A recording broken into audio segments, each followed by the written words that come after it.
You're listening to Technado. Welcome and thanks for joining us for another episode of Technado. I'm your host, Sophie Goodwin. And before we jump in, I want to take a moment and thank the sponsor of Technado, ACI Learning, the folks behind IT Pro. If you're interested, you can use that code Technado30 for a discount on your IT Pro membership. Once again, I'm Sophie, and I'm not alone here, of course. If you've been here before, you know that. I've got Don Pizzette to my left, a legend. Don, how are you today? A legend in what? No, this well, go. ChatGPT knows who you are, so. Oh, all right. There you go. That's our new marker of if you've made it, if you're in ChatGPT.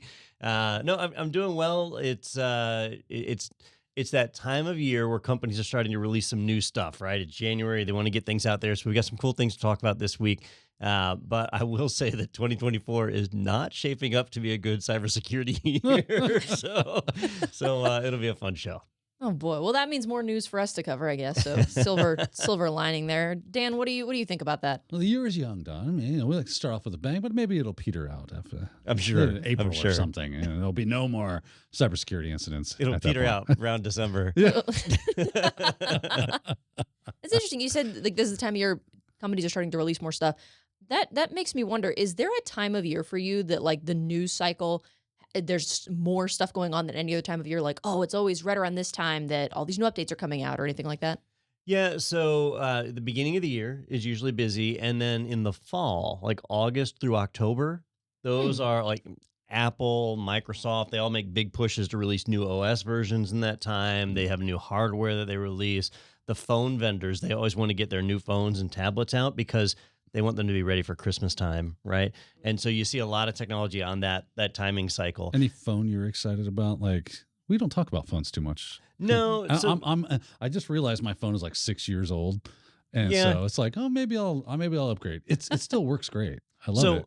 Couple of thoughts on it. You know, with this podcast, we always try to think about our audience, and our audience is typically the people who have to suffer through this IT out there in the real world, right? So network admins, sysadmins, cybersecurity people. So I always want to keep it things that are irrelevant to them. Yeah. Phone news usually isn't. That's true. But the other thing is, like, what innovation has there been in phones in the last 6 years? They fold.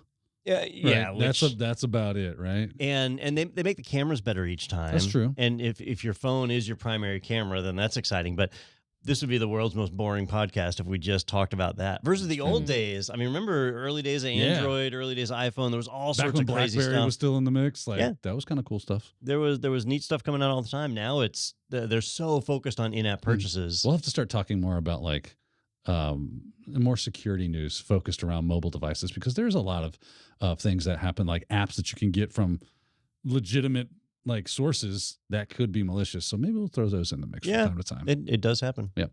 We're 2 weeks into January and we've still got resolutions that we're coming up with. So we'll have to see how that unfolds the rest of this year. It's resolution month. Yeah. And that's when everybody's at the gym and then they slowly peter out towards the end of the month. Well, speaking of news and updates and things coming out, we've got some interesting news from Microsoft here for our first article. This comes to us from Ars Technica. Microsoft is adding a new key to PC keyboards for the first time since 1994. It is I believe the CoPilot key. So that's interesting. This is just a key for their little virtual assistant that they've got. That is it. You know, and Sophie, you wouldn't remember this, but way back in 1995, like when Windows 95 came out, that was a huge deal. And there were people waiting at midnight for the software to go on sale. And like it was a big change in computing. And keyboards up until that point, at least in the US, had pretty much standardized on IBM's model where there were 102 keys. And then Microsoft decided that Windows was popular enough, and there was this start button on the screen that would bring up your start menu that people would use so frequently that it warranted having its own button. And so they started rolling out keyboards, and we ended up with 103 key keyboards. And now most keyboards are 104 key, at least, again, in the US. It varies by country. But we haven't really seen much change in decades since then. And now Microsoft has decided that it's time that CoPilot, or AI in general, ChatGPT, is so significant, such a revolutionary game changer, that they, have no financial interest in whatsoever, except for that, multi-billion-dollar investment they made in OpenAI, that they need to have a physical key on the keyboard. And so they are looking at replacing on a normal keyboard, it would most likely be your right control key. That the right control key will go away and be replaced by the CoPilot. Now, we don't really know what that's going to look like. The only demo they've shown was of a Surface tablet, which a Surface tablet doesn't have a right control key anyway. And so it's kind of in between the space bar and the arrow key as they stick this CoPilot button in there for you to use.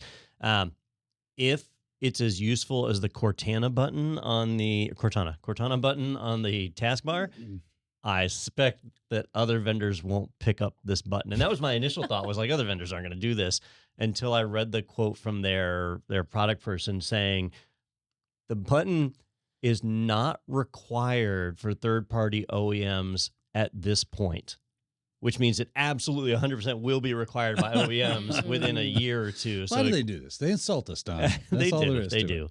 So, expect to see Dell and HP, Lenovo, those guys having to put a Cortana button on your, not Cortana, what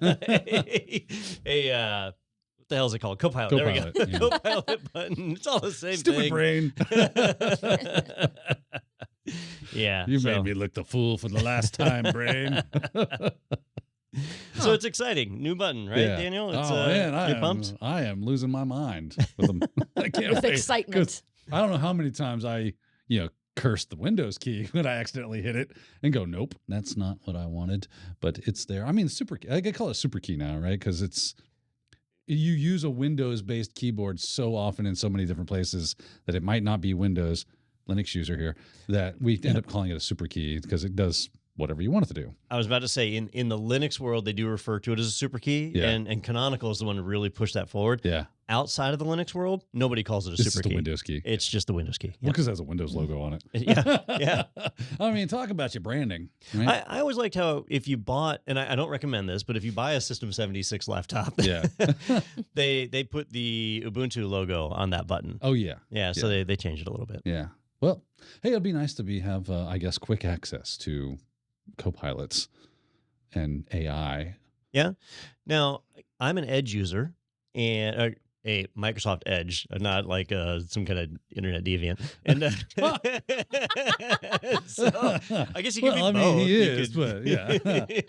So I use Microsoft Edge a lot, and they added the CoPilot button to the top right of it. So like that CoPilot logo is right. on my screen all the time, and you can't make Huh. it go away. Like it's there. So do I need a keyboard shortcut for it? I did read that they were introducing another shortcut. If you don't have the button, you can just hit Windows key C. Okay. And I was like, Windows key C, that sounds familiar. And It's Cortana. it actually is tied to the search functionality that's part of the start menu already. So I don't know if CoPilot's going to be replacing that soon. So it right, because it'll search for you. Yeah. Right. So I guess it makes kind of sense to dovetail those two things together. Yeah. Right. I mean, we wasn't shall that see. kind of the thing? I remember you talking about this a while back because you were a Mac user for quite some time, and how used to having the what's the Finder in Mac OS, and it was Control C or Command Space C or whatever it was, and that you liked having that feature in Windows as well. So yeah, it's rare that I click on an icon anymore. Yeah. On any OS, right? So if you're on a Linux OS and you're in GNOME, yeah, you can just hit your super key and start typing something. So if I want to launch a terminal, I'll hit the super key, type TERM, it comes up in the search, I press enter, right? In Windows, I can just press the start key and type TERM, and it finds it, and I press enter. And on a Mac, a little bit different because of Finder or Right. Spotlight or whatever you want to call it, yeah. where you have to do the command space, and then you type TERM, and it comes up, and you press enter. Like that. Yeah. That's how I launch apps. So I rarely use icons that are on my screen. Interesting. Uncluttered Don is. I was going to say, I personally can't say the same. Maybe that would improve my organization a little bit if I did things that way. Man, have you ever seen that video? It's sales guy versus help desk guy, or sales guy versus tech support or something like that. And the tech support guy gets a call from a salesman in his company. And it's really funny because the tech guy opens his browser and his homepage is Monster and that kind of stuff. But when he logs in to the dude's PC, like using GoToPC or whatever is remote software is, the guy's desktop has like 200 icons on it easily, and they're in the shape of of something. Ah. Right? And he's like, whoa. So he's like, you can't do this. People might see this. And he rearranges the icon and the guy freaks out. He's like, how am I supposed to find anything? I knew exactly where everything was. It is so funny. Oh, man. People get creative. They do. Well, looking at some of the comments for this, there were people that were, kind of joking about it. Like, well, this is actually good because that key can probably be remapped to something useful. So they're excited about the addition of this new key. Others have like genuine concerns. Somebody said that I guess right control is a dedicated necessary button for Korean if you're typing in Korean. Really? So they're concerned about that change. Somebody else was just angry. You don't need a dedicated key for that. What the F, Microsoft? Stupidest idea I've seen from them in a long, long time. I did think about how it would impact me, and I'm glad you mentioned that because I was like, when do I use the right control key, right? It is not a frequently used key. And there's only one time that I use it. VirtualBox. Yep. Do either use VirtualBox? Yep. I was going to say, I use it all the time with VirtualBox. If you want to go full screen, it's the right control is considered the host key. Right. And so you would hit, Control F to go full screen, Control S to go scale mode, whatever. That was the one scenario I had that would impact me. Interesting. Yeah. You would think. No, I was gonna say you'd think they'd make this optional, but I guess if it's gonna be That's on not all, how they work. it's not really an option. Think about that one comment where the guy said, I'm really looking forward to this extra button. I could program it for something useful. Yeah. Right? So, I don't need CoPilot, but Here I am buying extra keyboard so I have more keys. I can program this button to be a control key. Yeah. Somebody mentioned why not just double tap the Windows key? Like there were other solutions here, or like the Windows C shortcut, something like that. It's an interesting choice for sure. I can't say that I use Cortana or any other virtual assistant like that terribly often, so I guess I probably can't really speak on this. Maybe there's people out there that are like, yes, finally a dedicated button for CoPilot. Yeah. So happy day for you. I'm excited and congratulations. But yeah, any final thoughts on this decision, or are we just kind of in agreement that this is a little odd? It's just gonna, it's a button. Yeah. It's gonna be life. It's gonna be there, and you're either gonna use it or you're not. That's about how it boils down to it. Like if you're marked out for AI in Windows operating systems, you're going to love it because you're going to be like, cool. Yeah. I just hit my button. That's true. And I get that AI. Tasty. I love it. Yeah. And we'll have to see how the implementation goes outside of a Surface tablet, right? Because like here on my ASUS laptop that I use for work, I've got a right control key. That's what would be replaced. On my Lenovo that I have at home, on the right side, instead of that control key, I have an FN, a function key. And I do use that function key because you've got the row of function buttons across the top about like if you want, what is it, like F7, if you want that to be brightness versus F7, you use that function key. So that button's going to have to move somewhere. And we do have a number of crazy buttons on our keyboard that aren't really necessary anymore that could probably stand to change. This might encourage companies to start changing keyboard buttons, which will make us have to relearn things that will be unpleasant. Yeah. I wonder if this will spark a religious war on keyboards. Like, maybe. I'm a traditionalist of a 103 key keyboard, you crazy heretic, you. Did you ever meet anybody that was like passionate about the Dvorak layout? Yeah. Yeah. I mean, there are some obvious benefits to learning Dvorak. Like you can type wicked fast if you get good at it, but I think, and this might be a hot take, but I think that if somebody really likes the Dvorak keyboard, that should trigger red flag laws. That's a profiling thing. Yeah, that should be. It was like that scene in Talladega Nights, and the dude Sacha Baron's character puts some jazz on at their bar, and they're like, hey, he's playing that jazz. You got to get out of here. And he's like, why do you have it in the jukebox? He's like, for profiling purposes. I think from that 2-minute conversation alone, I have several new things to Google. So I'll add that to my list. Did you see someone in the comments from last week's told you what the toe reference was? Yeah, my grandma did too. She texted me a link. Your to grandma a clip. knew what it was? My grandmother said, oh, here it is. You should watch it. I was like, awesome. I had totally forgotten about it by that point. So she sent me this clip about toes, and I was like, Grandma, what is going on? She had my back on that one. She was looking out for me. Awesome. She's like a dedicated Technado fan. She watches and comments every week. So thanks for that, Grandma. Yeah. Shout out to Grams. Shout out to Grams. But we're curious to hear what y'all think about this CoPilot button, if this is something you're excited about, if you find it a little interesting, or if you're just plain outraged, like some of the people in the comments. But moving on, we've got another article here from Tom's Hardware. ASUS teases ROG NUC. Is that how you would say that? The ROG NUC. That sounds like a Star Wars character. Ready to be unveiled on January 8th. So this is obviously, you know, as of this episode, it's been unveiled, I guess. Yeah, it's been out. So what was the outcome of that? All right, a couple of months ago, we talked about how Intel was ending their venerable NUC line. What did NUC stand for? Novel Unit of Computing or something like that. No but idea. they're small form factor computers, right? They were little tiny squares that had full blown Intel processors in them. So they were powerful computers in a very small form factor. And Intel was ending the line.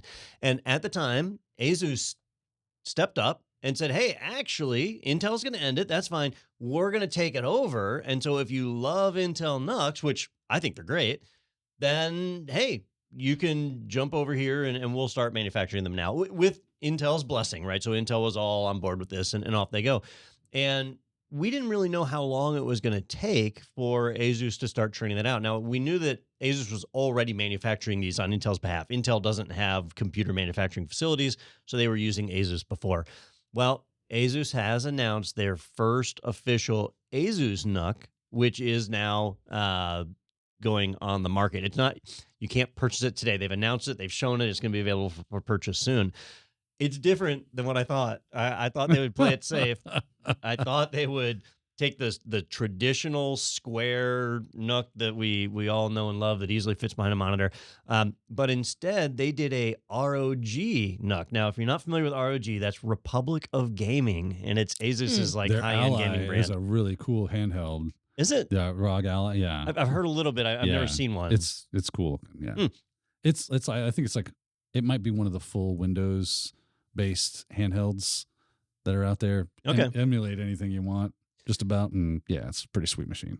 Well, what they did is they basically wanted to create the smallest computer possible that contained a full-blown desktop's graphics card in it. So you can purchase it with either a NVIDIA RTX 4070 or I think there was a 4080 model, or was it just 4070?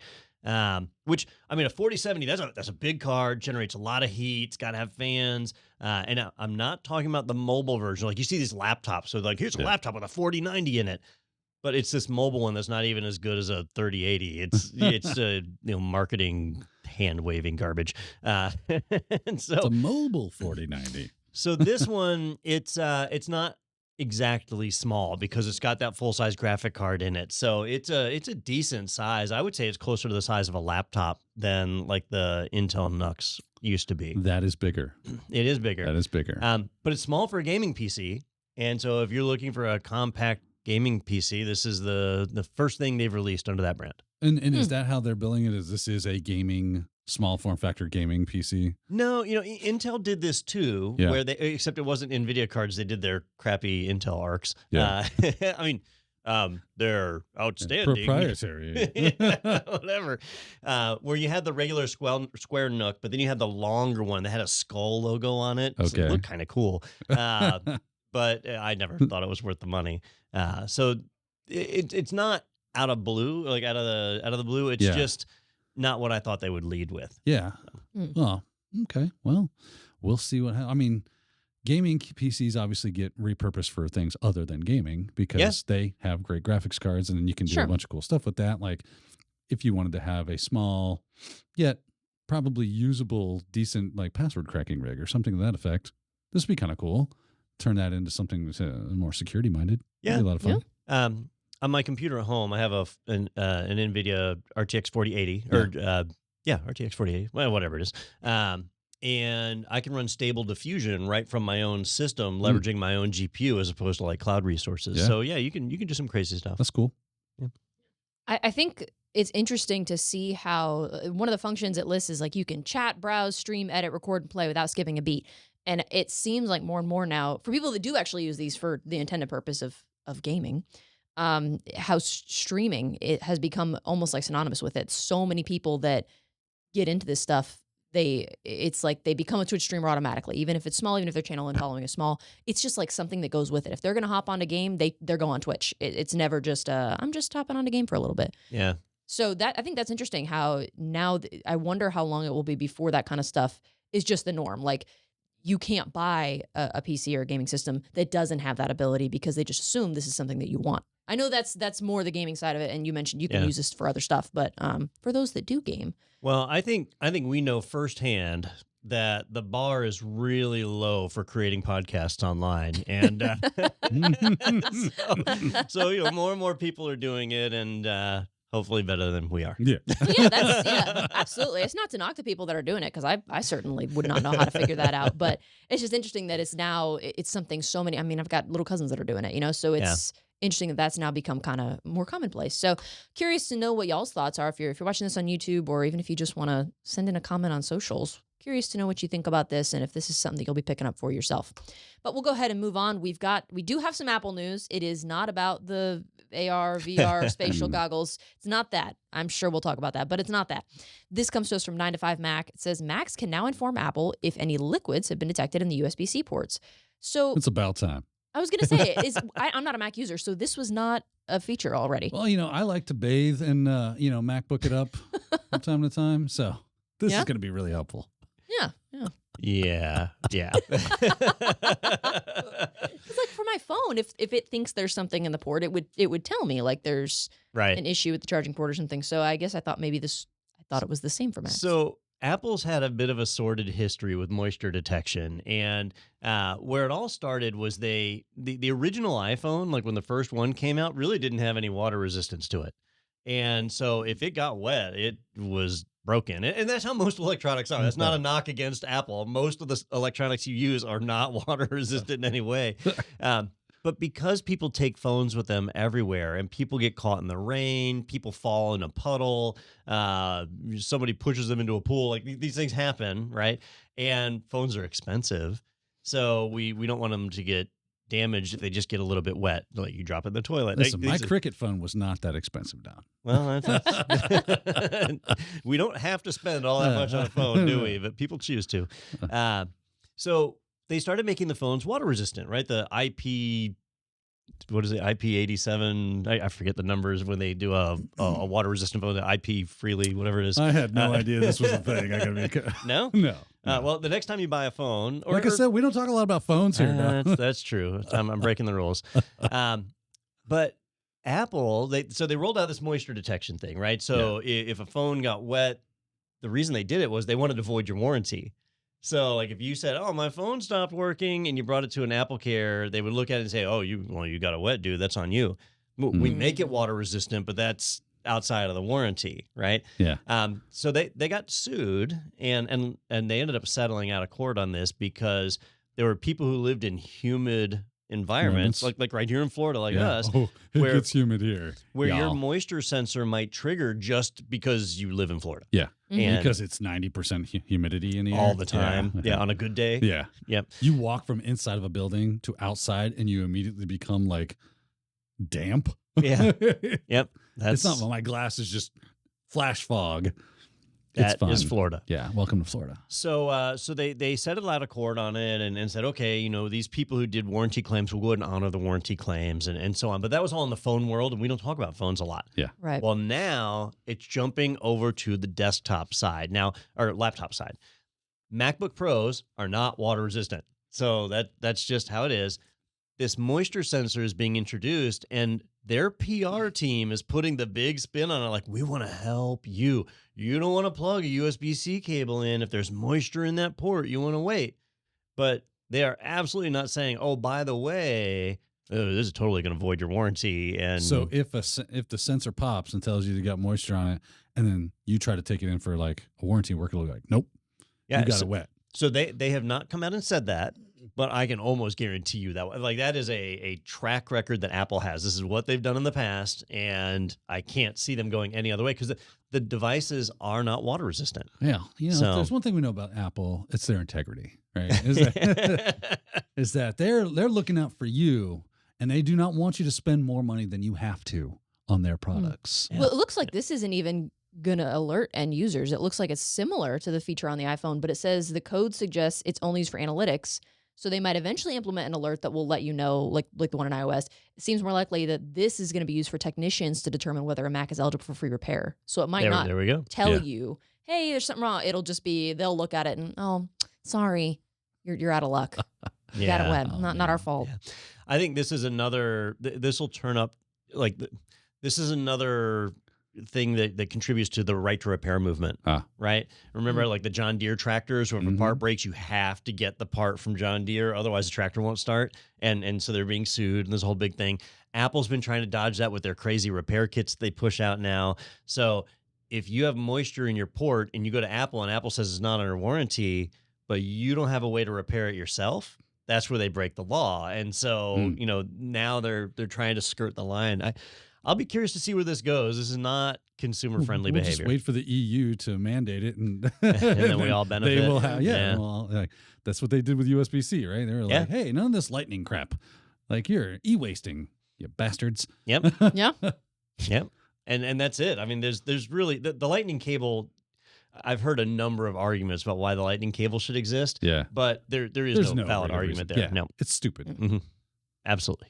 It's just stupid. Just go. I mean, we've got USB-C. Just do the USB-C thing. Did you ever see that video where it was a guy pretending to be Steve Jobs, and he was all like afraid and terrified of Johnny Ive. Like Johnny Ive was forcing him to have no ports on the phone whatsoever. And no, it's a spoof I can video. see that very funny. Yes. Yeah. Add it to the list of things that I get to Google after we're done here. Yeah, it's on like YouTube somewhere. Maybe I'll look it up during the break, because we are going to take a short break. So if you're listening on Apple Podcasts, Spotify, watching on YouTube, we love to hear from you. Feel free to leave a comment or send us a little note on socials and let us know what you liked about these articles.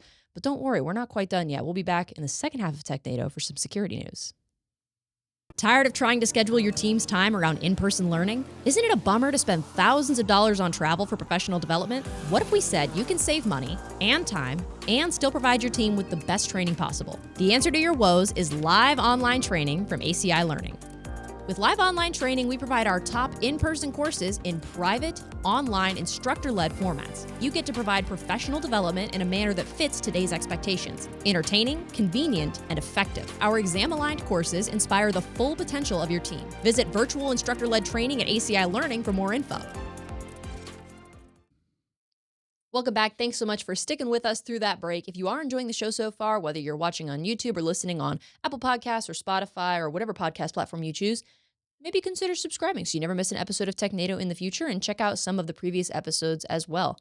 We're going to go ahead and jump into some security news. We have to kind of stop ourselves during the break sometimes from talking about it too much, because that's what you're here for. So we'll go ahead and jump right in. This first one comes to us from the Hacker News. It says, malware using Google multi-login exploit to maintain access despite password reset. So one of the things that they tell you if they think your account's under attack or whatever is go ahead and reset your password. But it sounds like it doesn't matter in this case. Even after you reset your password, there's a chance that they could still hijack a session. Is that right? You know, I wish I could give you a clear and concise answer on this, but there is so much information floating around on this exploit right now that it's hard to get some clarity on what's going on. But the basic story here is that inside of your web browser, there is it's in RAM, a table where it maintains your cookies that are active as you authenticate in various services, right? And Google services are no different. If you have multi-factor authentication turned on and all that good stuff, after you jump through your MFA hoops and you've proven that you know your password, you've got your code from your app, you can recognize a bus or a giraffe in a picture. You know, once you've leaped through all of that, a token is issued for your session, and that's what you authenticate with the whole rest of the time that you're logged in, right? That's a very, very standard practice. It's used in applications all over the world. Well, what these security researchers found was there were multiple ways that they could get control of that token, or at least get a copy of that token and begin to use it even if you were done with that session. And that's obviously a bad thing, right? We don't want people being able to bypass MFA and so on.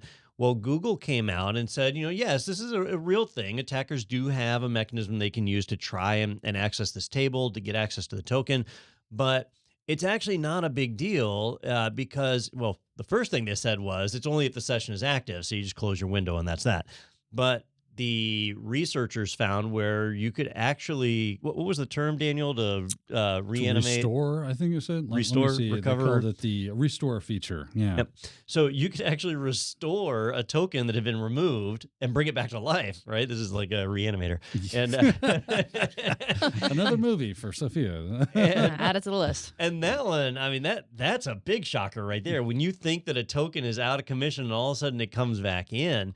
And they said, well, all right, it's still not a big deal because all you have to do is just log out of your session. When you log out, then it goes away. And the official Google quote, which I meant to have handy, I showed this to you, Daniel, where they basically came out and said, it's not a big deal.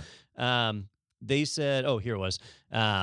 They said, and this is the quote from the Google representative, that what was previously described as incorrect. They said, stolen sessions can be invalidated by simply signing out of the affected browser or remotely revoked revoked via the user's device's page. We will continue to monitor the situation and provide updates as needed. But Daniel, you've heard differently on this, right? That it's not good enough for me to just log out of the browser session. So it is good enough to log out of the browser session. That can work, right? That does work. The problem comes into, like this multi-point session thing that this is a very technical hack. This so technical and so sophisticated and secretive. These info stealer malware organizations are basically trying to beat each other to the punch on this because the first person that came out with it, I believe, let's see here, was revealed on the Telegram channel. Luma.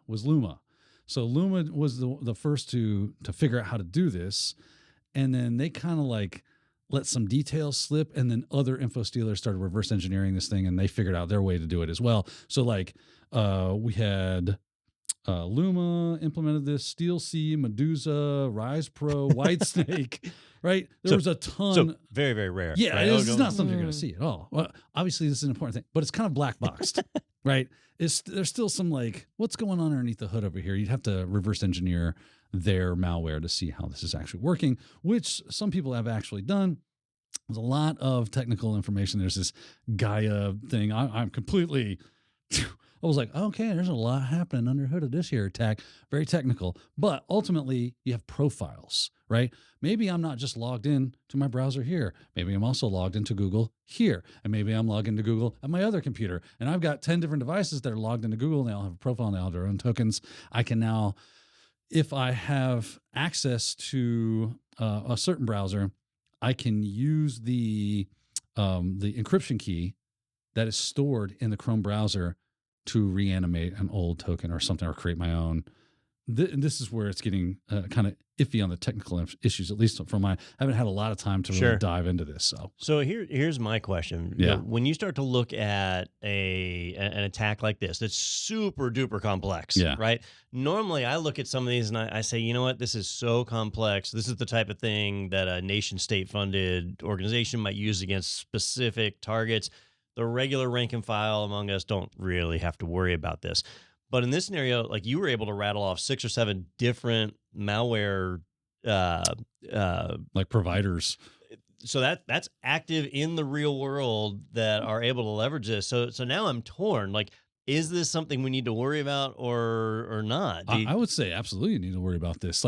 If all these high profile stealer, I don't know if they're necessarily ransomware, but they're definitely stealerware, where the stealer malwares are collecting credentials, account numbers, sensitive information, doing key logging, all sorts of stuff. That's what stealer does, is it grabs all this personal information about you that they can then sell or utilize for other purposes, but typically probably sell and make money off of.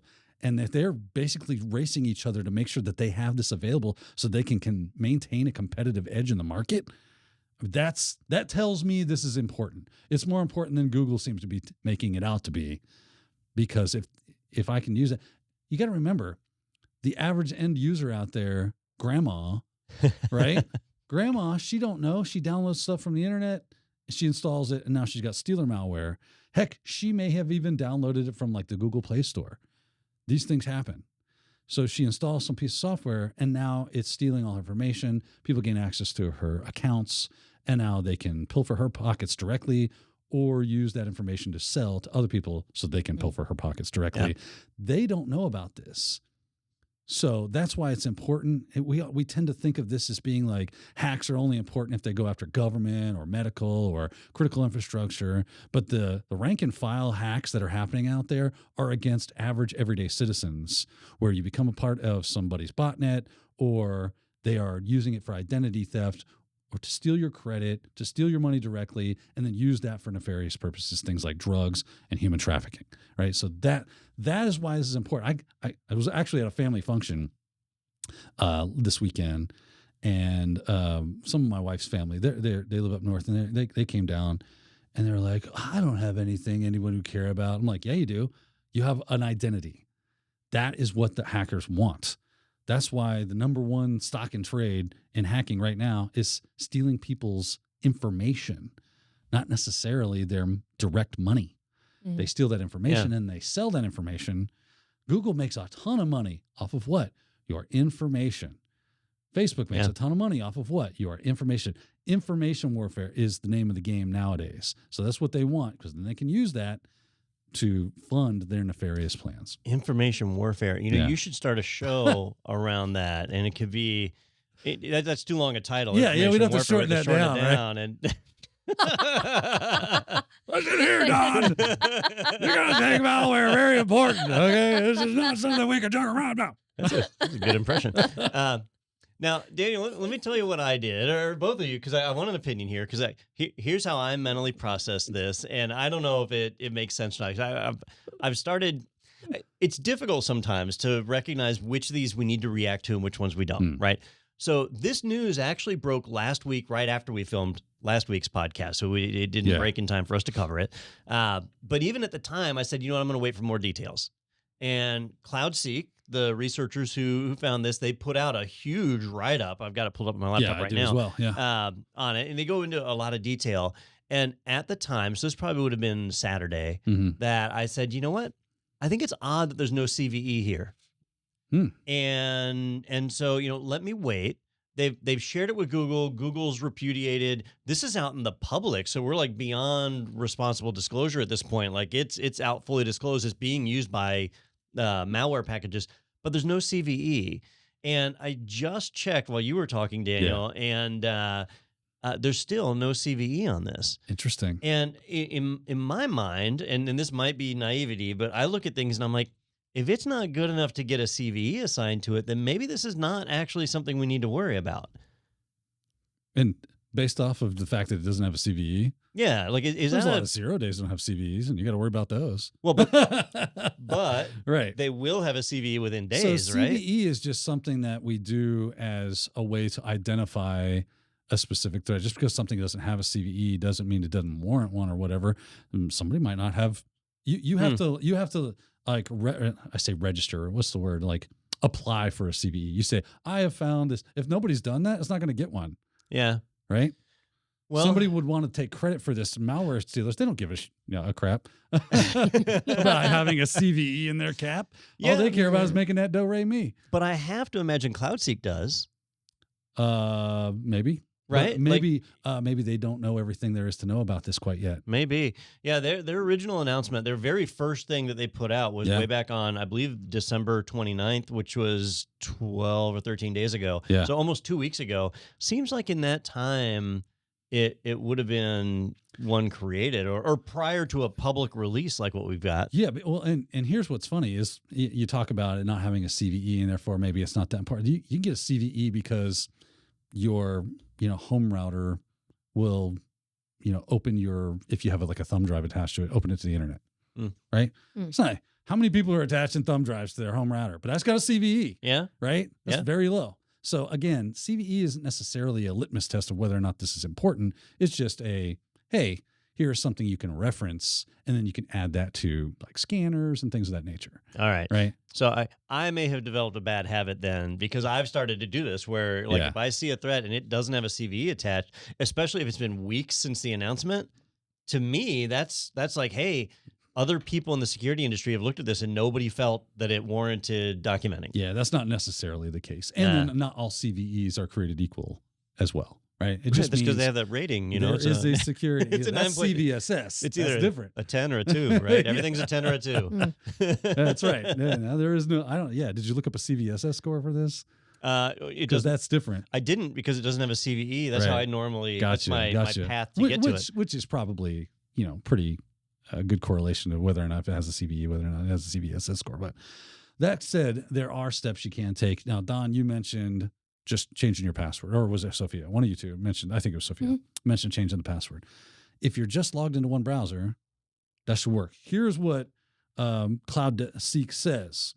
It says. Then this is important stuff, right? This is especially crucial for users whose token and GUI IDs might have been exfiltrated. Resetting your password effectively disrupts unauthorized access by invalidating the old tokens which info stealers rely on, thus providing a crucial barrier. Oh, that's great.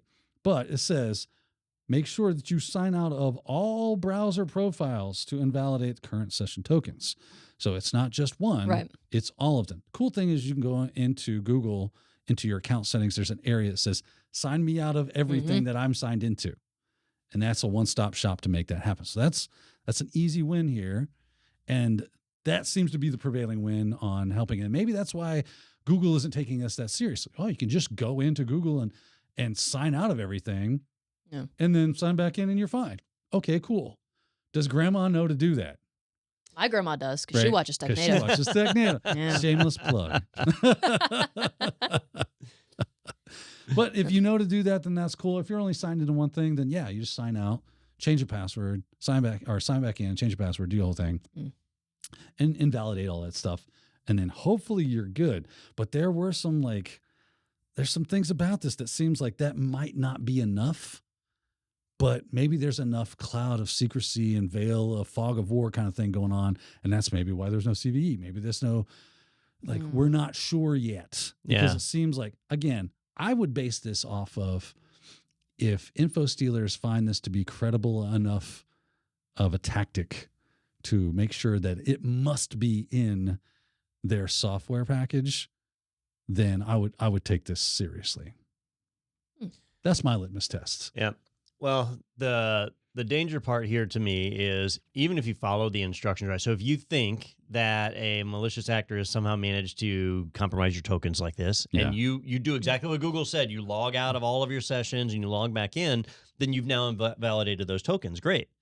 But you haven't fixed whatever method it was that malicious actor was able to get at your tokens in the first place. That's right. So something else led to that, and you've got to deal with that too. So I think this is a symptom, not a cause, right? So it's the cause is going to be that initial compromise. What allowed them to be able to do this? You downloaded something from an untrusted source. You had an exploit because you didn't do a patch or an update, and that allowed them to do a drive-by download or whatever the case is. You need to make sure that your systems are fully patched and updated, that you're following proper operational security with all of your devices, and don't get janky on the internet. Don't click links. Don't download attachments. These are the kind of things that get us in trouble, ladies and gentlemen. Now, let me tell you what I hope doesn't happen. So this is all the result of functionality in OAuth 2 that allows you to stay logged in after resetting your password, right? So if you're logged into 5 machines and you reset your password on one machine, it doesn't log you out of all 5. It's just your password is new. Next time you have to log in, it's a new password, right? They could say, okay, we'll turn that functionality off. So now whenever you change your password, you have to re-log in everywhere right then. Like your access is immediately cut off. As it is, you'll have to re-log in eventually anyway, but now they could be all at once. That could be really frustrating. To me, that's like the lesser of the evils, though. Okay, so I got to log back in. Oh, my goodness. Right? Yeah. Is it frustrating? Big deal. What's more frustrating? Having your crap stolen and your identity taken, or logging back in? So this isn't a Google one. I'll use this. Actually happened to me with Blizzard. Oh, really? The game company, right? Yeah. Shout out to Pirate Software. So Blizzard, they have an authenticator that you can run from your phone. Yeah. And there was one time where I logged into the desktop, this was years ago, and reset my password, which logged me out of the app. But the app was my authenticator.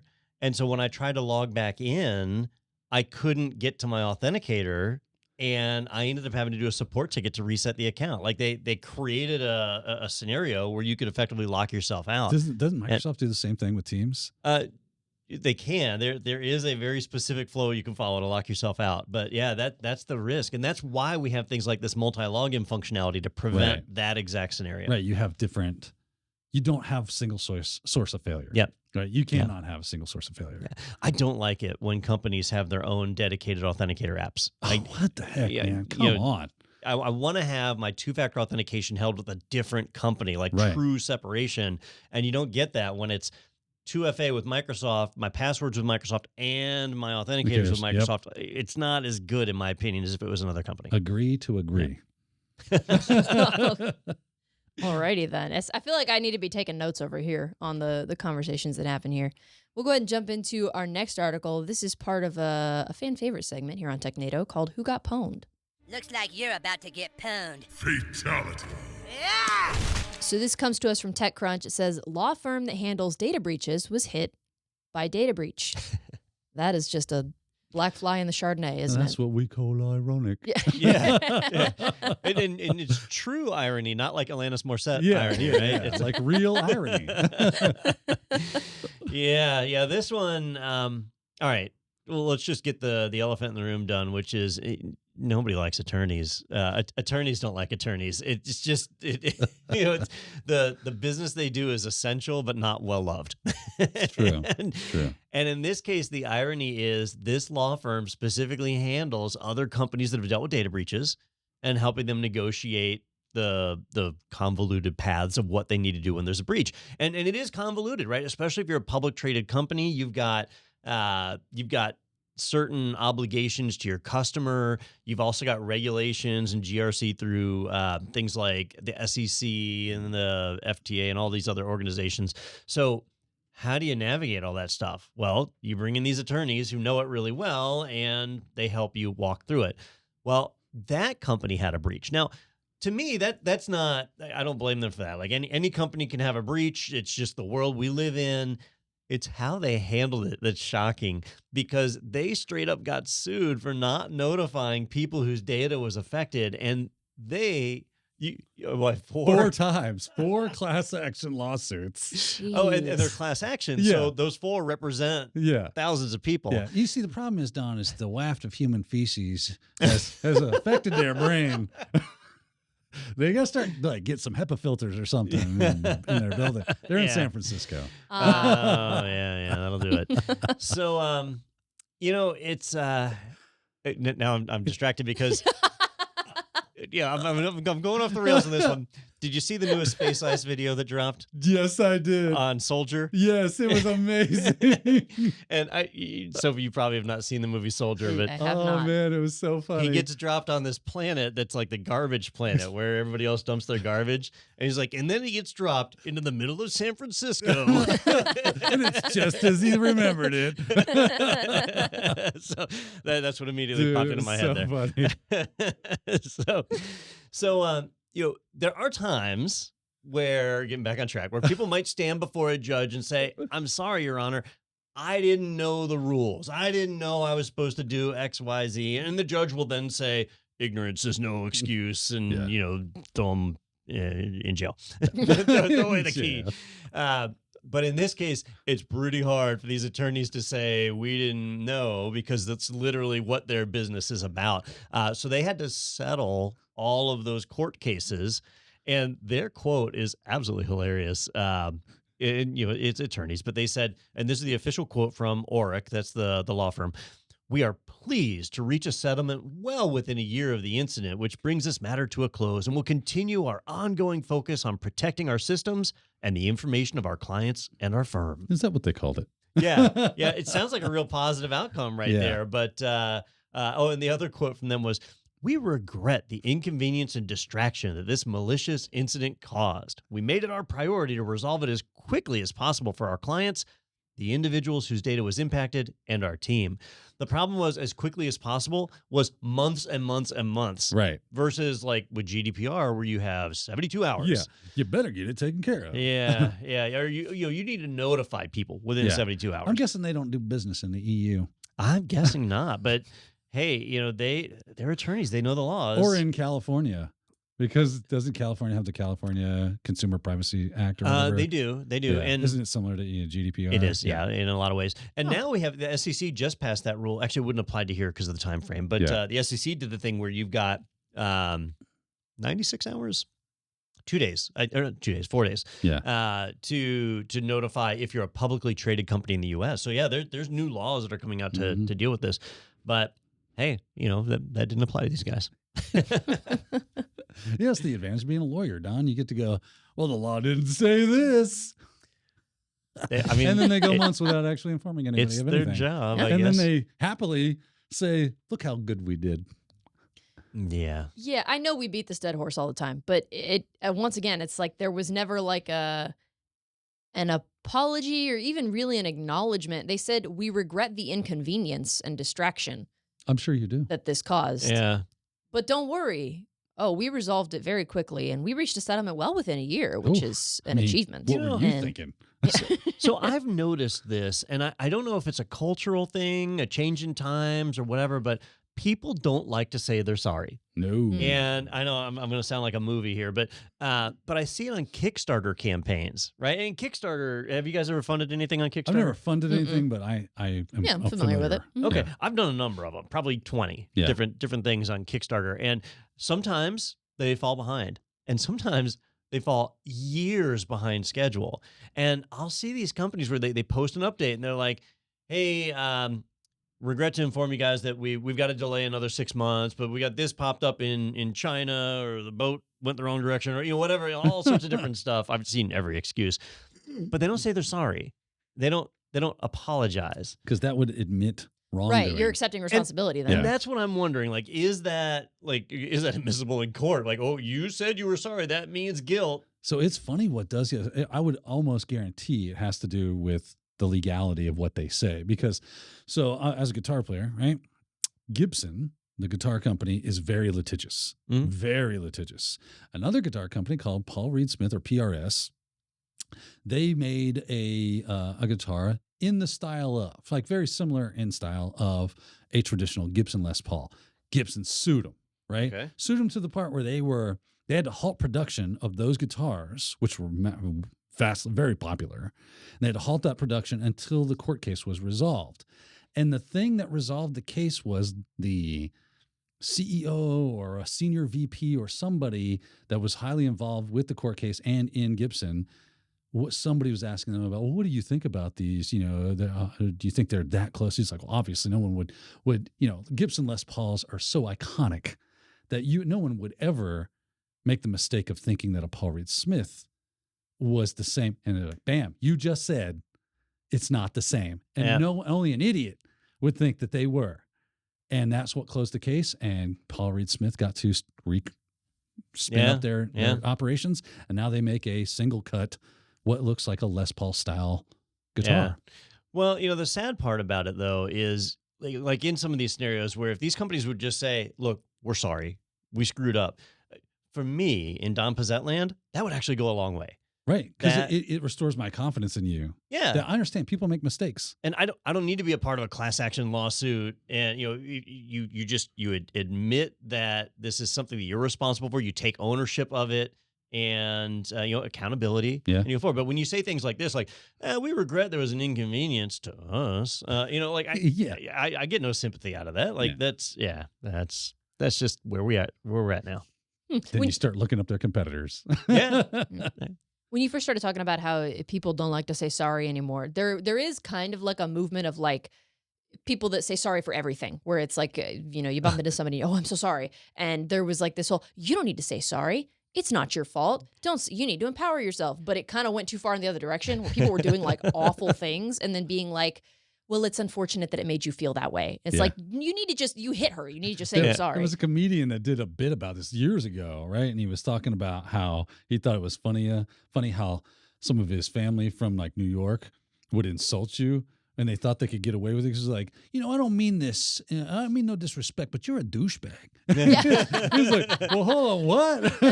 You just call me a douchebag? He's like, I said no disrespect. It's like, that's not how this works. You can't say no offense and then say something offensive. Yes. No, but I said no offense. I said no offense. It cancels out. Yeah. Jeff Foxworthy did that with bless her your heart. heart. Yeah, Yeah, same bless your- thing. As long as you say bless her heart at the end of it. But bless her heart. Now, Yeah. my wife and I, we have this thing that we do where you know Canadians are unusually polite. Correct. Just as a culture, people from Canada tend to have far more manners and are just way more polite than other countries, including the U.S. Yeah. And so they do apologize and things for even little things that wouldn't necessarily be Considered, even thought of. Yeah. And because of accents, they don't say sorry, they say Sorry. sorry, right? And so in the Pizzette household, we have multiple levels of sorry, right? So if you're genuinely sorry for something, you say I'm sorry that I did that. I didn't consider what would happen, whatever. But if you say you're sorry, that's like you're saying you're sorry, but it's just it's a formality. Yeah. So we have the Canadian sorry, and you know I probably use it once a week at least. Like if I drink the last of the coffee, sorry. I guess the American version of that is sorry, not sorry. Yeah, Right, like that. Yep. Considerably less polite. You're right. It's just sorry, Yeah. not sorry. Well, before we jump into the next segment, our director Christian sent me a message that said, I guess the guy in the Who Got Pwned gif is based on Pirate Software's dad. Oh yeah, I Which said that a couple of weeks ago. I must have just totally missed that. I did not know didn't that. Yeah. Well, there you go. Thank That's you for the. That's actually like his apartment and everything. Like everything you see there is an actual representation. He worked with Trey Parker and Matt Stone to recreate him and everything that he does. Oh. The way he sits, the wrist, everything about that is his father. So I remember us talking about that, Yeah. but prior to today, I had no idea who Pirate Software was. I'd Oh. never even heard of this guy. Yeah, that's we've kind of mentioned him a couple of times in the last few weeks, just not directly. I don't think. I probably just thought you were talking about stealing software. Yeah, no.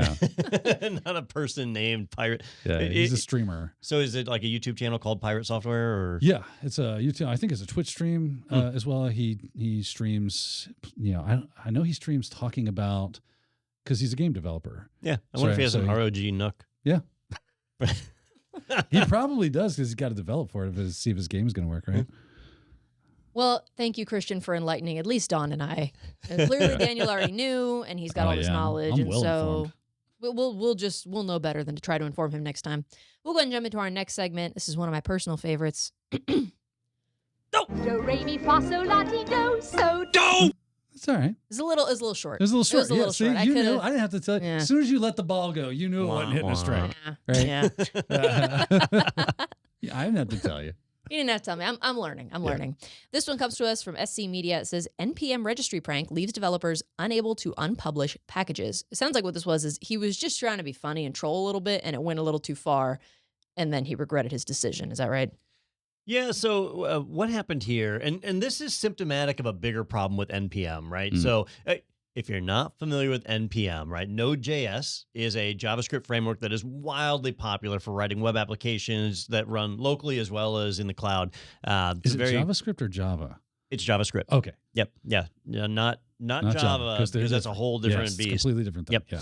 So Node.js is like an engine that runs JavaScript as if it were an executable and gets things going.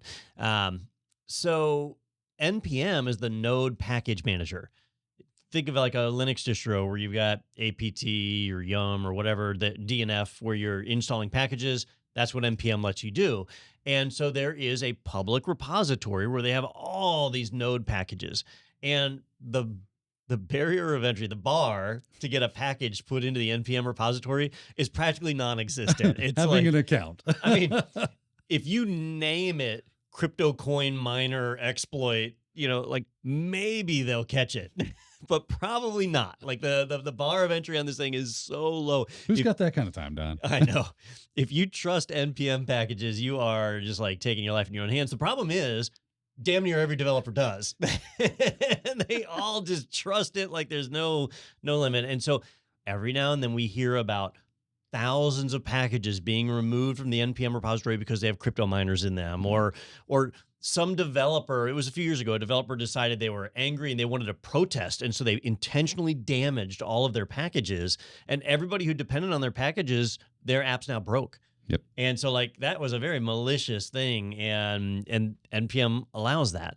Well, the latest one is not somebody, it's actually a group of people. So a group of people, they thought, wouldn't it be funny as a little prank? Haha. Let's make a package that depends on literally every other package in the entire repository. Now, that's millions of packages.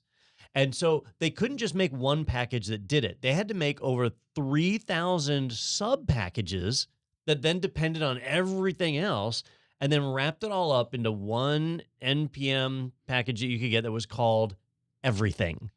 And so the joke there was like, is literally everything. Well, it was just a joke. It was a prank that they were pulling. And unfortunately, it had some unexpected consequences, which is in NPM, they have a policy where you can't delete a package if anything else depends on it. And why is that, Don? Well, because if I make an application that depends on a package and that original vendor removes that package, my application now breaks. It does. Yeah. And it came from things like what you were talking about earlier, where the guy was like, I'm going to protest. Yes. So he couldn't remove the package, right? Because there was somebody that had done that. That was their, I guess, protest, or they were just being a jerk. And they removed their packages, they unpublished them, and then everybody's things broke. So NPM says you can't do that. If anything depends on it, then you can't unpublish. Yeah, that's basically the gist of it. And where this got really sticky, they released this everything package, and it depended on everything. So now nobody could unpublish, and they didn't know that was going to happen, which is somewhat surprising because this is literally the second time this has happened. It's happened before. How many times have you written a script, though, and thought, this is going to be awesome, and then you run it, and it goes, oh, that's weird. Whoops. Yeah. Well, somehow, in the brief time that they had released this, some other package began to depend on the everything package. There was like a looped dependency. And so once they realized the problem, they went to remove the everything package, and they couldn't remove it. It was stuck. And so all of a sudden, NPM was like all the removal functionality was just dead. Yeah. And so the pranksters had to reach out to the people that control NPM and try and address this. And it's been quite the debacle. So what's crazy is it's like you can make a dependency using a wildcard like a star. And that's where the problem comes in, right? It's because if I just, make a dependency that wildcard, now I can't unpublish, right? So I think the person that was originally did this said that they were like saying, hey, if here we go.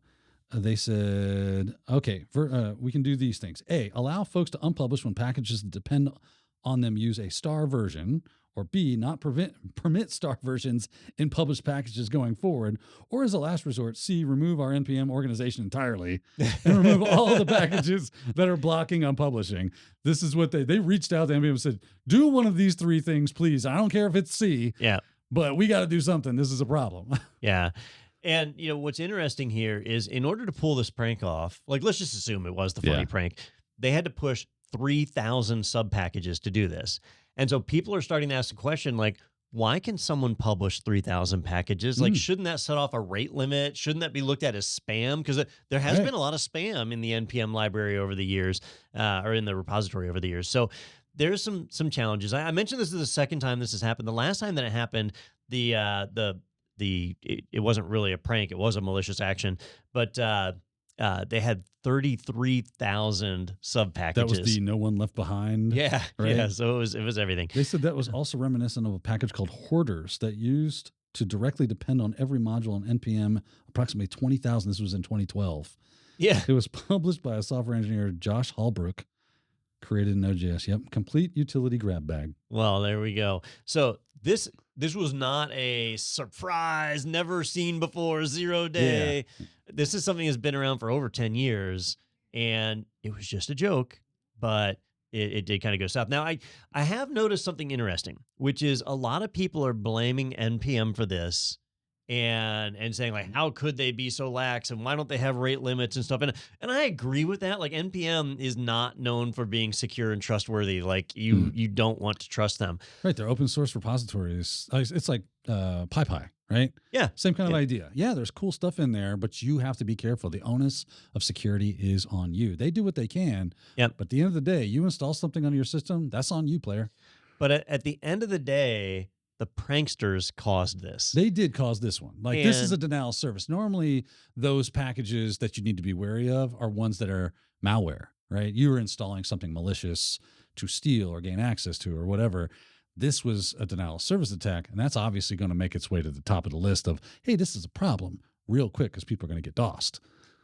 Yeah, absolutely. And I think that, there's responsibility to be had for this on both sides. Oh, yeah, right? of course. NPM should have had protection in for stuff like this, but the pranksters shouldn't have been doing what they were doing. Yeah. It did bring to light a vulnerability, right? And a malicious actor could have also done this and had in the past. So it did come to light, but there was malfeasance on both sides, I think. Yeah, definitely.